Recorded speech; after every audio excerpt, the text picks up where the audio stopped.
Buenas noches. El día de hoy les estaremos hablando sobre las aplicaciones de circuitos inversores para la materia de electrónica de potencia. Quien les habla, María José Castillo, y mi compañero Juan Diego Cruz.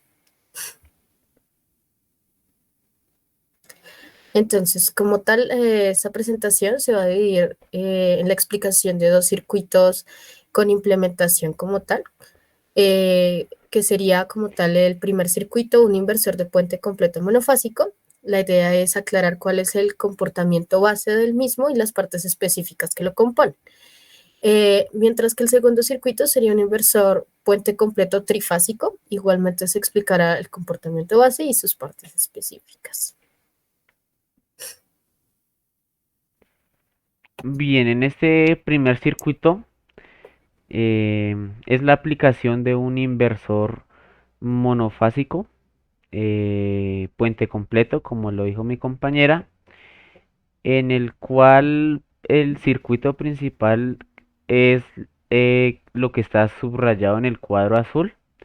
Sin embargo, a la hora de implementar este tipo de circuitos, uno de los problemas más grandes es la activación de los em, transistores que se usan para realizar dicho proceso. El problema de estos radica en que se necesita principalmente de voltajes y corrientes que un microcontrolador no tiene, es decir, se necesita amplificar tanto el voltaje como la corriente eh, para poder realizar este tipo de circuitos. Ya veremos más a detalle cada uno de lo que compone este circuito, pero esta es la idea principal. Entonces, como ya dijimos anteriormente, la base de este circuito es un puente completo monofásico, un inversor puente completo monofásico. Entonces, como se puede observar en la imagen, la idea es activar estos transistores en pares. Entonces, inicialmente sería Q1, Q2 y luego sería Q3 y Q4. ¿Con qué fin? Con convertir una entrada de voltaje DC a una AC, en este caso una cuadrada. ¿Qué sucede? Cuando yo activo el transistor Q1 y Q2, tengo un voltaje BS positivo, mientras que cuando activo los transistores Q3 y Q4 tengo un BS negativo, como se puede ver pues en la gráfica B. Bien, hablando de la implementación, eh,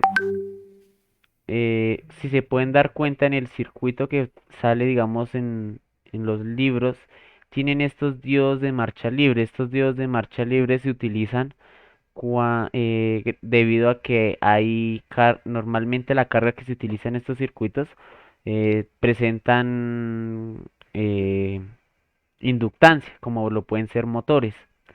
Entonces estos diodos de marcha libre permiten dejar circular la corriente en el cambio de switcheo de los pares de transistores que se activan.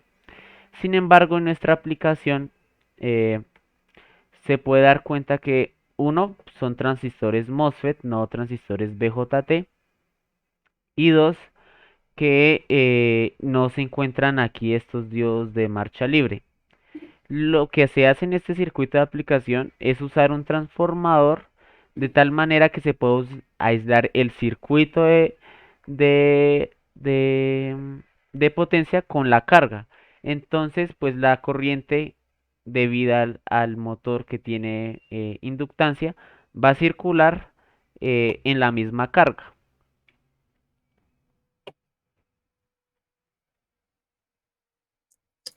Bueno, cuando se habla como tal de la parte de control y adecuación que tenemos para este circuito, inicialmente contamos con un microcontrolador cuyo fin será generar la secuencia de disparos necesaria para que se produzca la aplicación. Y por otro lado tenemos los drivers de potencia, cuyo fin es adecuar eh, las condiciones necesarias para que se puedan generar esos disparos, ya que como me explicaba anteriormente mi compañero, el microcontrolador no está en la capacidad de dar las condiciones necesarias, por lo cual el driver de potencia tiene que amplificar tanto la corriente como el voltaje para que esto suceda. En este caso, nosotros por el datasheet sabemos que es uno de tipo load side. Bien, normalmente para las aplicaciones, digamos en este caso, el transistor se ubica en dos posiciones. O bien el source está referenciado a la tierra al común de pues la fuente, o el source está referenciado es con la carga. Entonces se deberían usar dos tipos de driver de potencia, los cuales son low side o high side. Sin embargo, eh, por temas de aplicación, se hace de manera simétrica, es decir, lo que se haga para los transistores que sean low side se hacen para los transistores que sean high side. En este caso, este driver de potencia IXDD404, que es del fabricante Ixis, tiene un amperaje de salida de 4 amperios y pues aquí se pueden ver para el tipo de aplicaciones que puedo hacer, para conducción de MOSFET o IGBT, limitación de el cambio de corriente en cortocircuito, controles de motor, controles de línea, generadores de impulsos, interruptor de on, de encendido o apagado local, fuentes de alimentación conmutadas, convertidores eh, DC a DC, corriente continua, controlador de transformador de pulso, amplificadores de conmutación de clase D, es decir que trabajan con voltajes tanto positivos como negativos, al igual de corrientes tanto positivas como negativas. Algo a destacar de estos drivers es que se utiliza un condensador para mantener el voltaje constante. En cuanto a los circuitos que se utilizan para la protección, inicialmente tenemos los transformadores, cuya tarea principal es aislar como tal las distintas partes del circuito. Entonces, digamos, T1 y T2 tienen como tarea aislar la parte que sería el control de la parte de potencia, mientras que el transformador T3 se encargaría de aislar lo que es la carga de la parte de potencia. Bien, y en cuanto a circuitos de protección ante sobrepicos de voltaje y corriente, encontramos cuatro. Cada uno corresponde a cada transistor. Entonces, los diodos Zener limitan el voltaje, dado que puede darse el caso en que, digamos, para dispararse la puerta de los MOSFET se hace con un voltaje de 15 voltios. Sin embargo, puede haber un sobrepico de voltaje y que pase, digamos, en ese canal, en esa conexión, más de ese voltaje. Entonces lo que hacen los diodos Zener es que se limite hasta ese punto el voltaje y no queme el transistor. De la misma manera hay circuito de protección de corriente, lo cual cuando hay un sobrepico, se enciende este transistor y se devuelve la corriente al transformador. Se cierra el circuito antes de que pase al gate del transistor. Entonces, en general, el circuito funcionaría en general de la siguiente forma.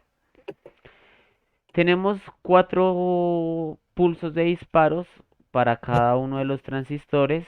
Pasan por sus drivers de potencia para aumentar tanto la corriente como el voltaje.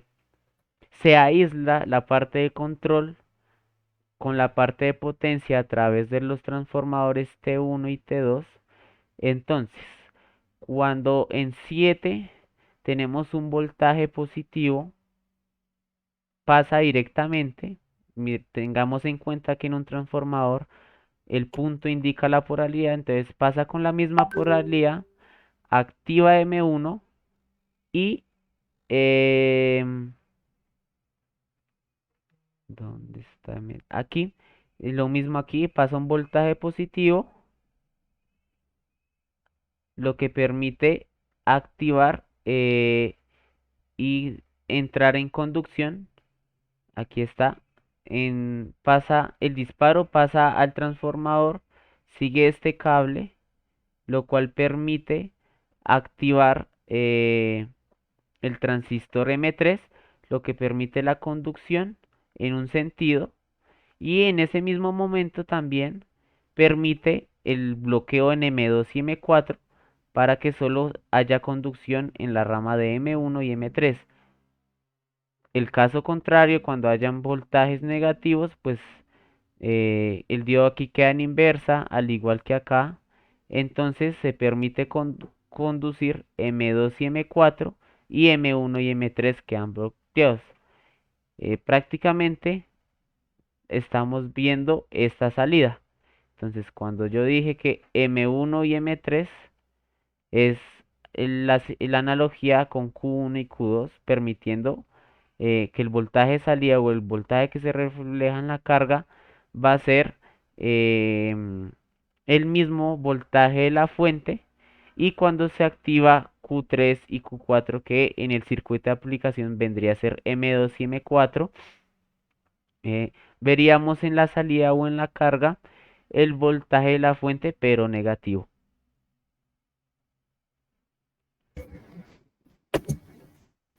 Ok, para nuestro circuito número 2, como tal, tenemos un inversor trifásico de puente completo. Eh, como tal, esta aplicación en sí es para el control de velocidad de motores, inducción jaula de ardilla.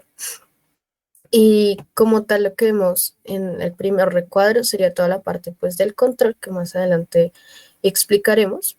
Y la segunda parte vendría a ser la parte del potencia. Es importante aclarar que este circuito solamente está para T1, como vemos en el micro, aparece T1, T2, T3, T4, donde tendríamos que replicar este mismo circuito de control para cada uno, T1, T2, T3, T4. Sin embargo, la parte de potencia pues se mantendría constante.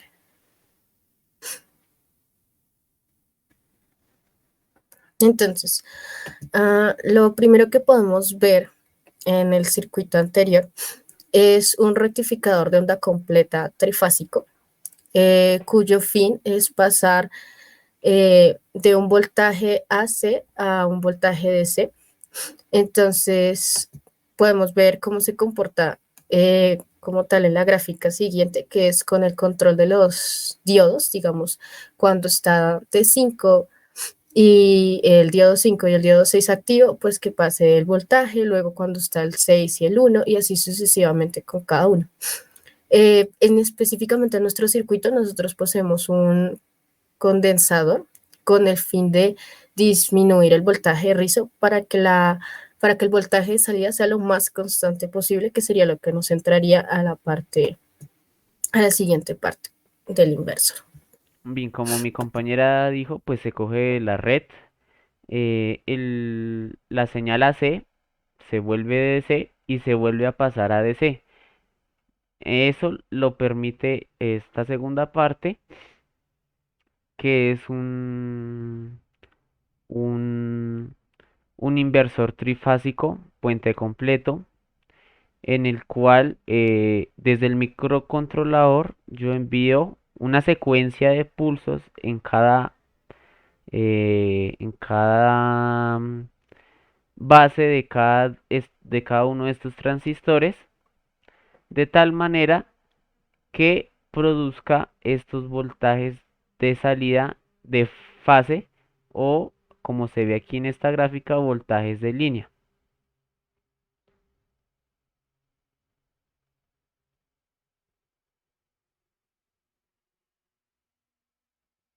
En cuanto al circuito de la parte de control y adecuación, tenemos nuevamente el microcontrolador, que como igual que en la aplicación anterior, se encarga de generar los disparos correspondientes. Como ya habíamos aclarado, a la salida del microcontrolador vamos a tener T2, T3, T4, T5, T6 y T7, cuya idea es replicar el mismo circuito de control y adecuación. También vemos que tenemos una salida de reset y una entrada de default, que más adelante veremos en los circuitos de protección en qué parte se genera, y otra que sería la entrada cuando hay una sobrecarga en cuanto a temperatura, que también dentro del circuito veremos dónde se genera. Posteriormente tenemos el optocoplador, cuya idea es proteger al micro, aislarlo como tal de la parte de potencia. Y después tenemos el regulador, que se encarga de cambiar la escala con la cual manejamos el control. Digamos, el micro saca señales de 0 a 5 en este caso, pero como tal nosotros le entregamos el circuito de potencia de menos 5 a 15. Bien, como dijo mi compañera, aquí es importante el regulador, dado que mm, los IGBT que tenemos aquí en, en el circuito de aplicación requieren de un voltaje grande, eh, pues que va a ser de 15 voltios. Sin embargo, este va a ser mi uno lógico y mi 0 lógico no va a ser 0 voltios, sino menos 5 voltios. Esto con el fin de que la transición del switcheo de los transistores sea más rápido. También podemos darnos cuenta que en el datasheet de este autocoplador la salida que ofrece es de 2 amperios. Sin embargo, en esta aplicación se utiliza un driver de potencia que tiene una salida de 14 amperios. Esto se hace con el fin de que, pues, tanto y como se requiere una, mm, un voltaje de disparo, también se requiere una corriente de disparo. Por lo tanto, pues se amplifica aún más esa corriente que va a llegar a la base del transistor IGBT.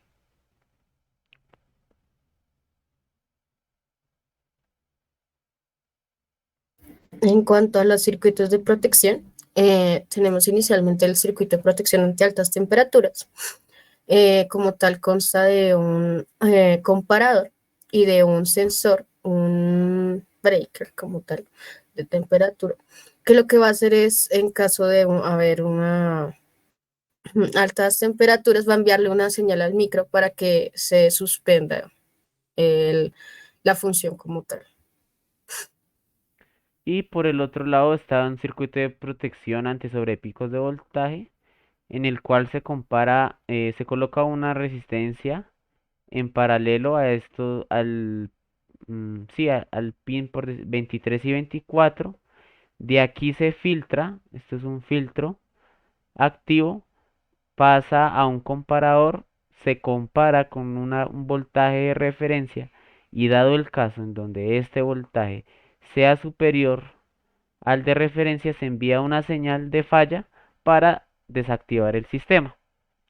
Entonces, dado que para explicar cómo funciona la parte de control conjugada con la parte de potencia, dado que en la presentación y el circuito, el esquemático es muy grande, pasaremos directamente a donde está el circuito y lo explicaremos.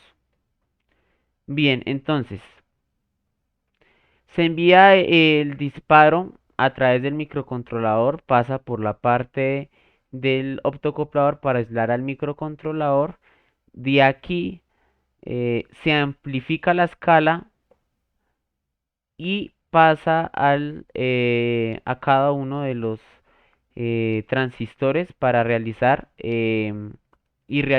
esa secuencia de disparos, teniendo en cuenta que el optocoplador está referenciado con la tierra o con el común del regulador, al igual que el driver de potencia. Y aquí se puede ver esta señal, lo que como me comentábamos anteriormente, la señal de falla cuando el voltaje superior al voltaje de referencia entra aquí al microcontrolador. Del mismo modo, cuando se compara la señal del sensor con una referencia y si es superior, también se envía al microcontrolador para apagar el sistema. Aquí podemos ver el rectificador de onda completa trifásico con su respectivo condensador. Este condensador, por obvias razones, es grande debido a que ese voltaje de salida debe ser lo más constante, como se explicó en un video anterior con los rectificadores. Seguidamente, pues pasa al inversor para realizar las respectivas secuencias y generar esas señales AC que no son, obviamente no van a ser iguales a las señales de la red doméstica. Y bueno, eso sería todo. Muchas gracias por su atención.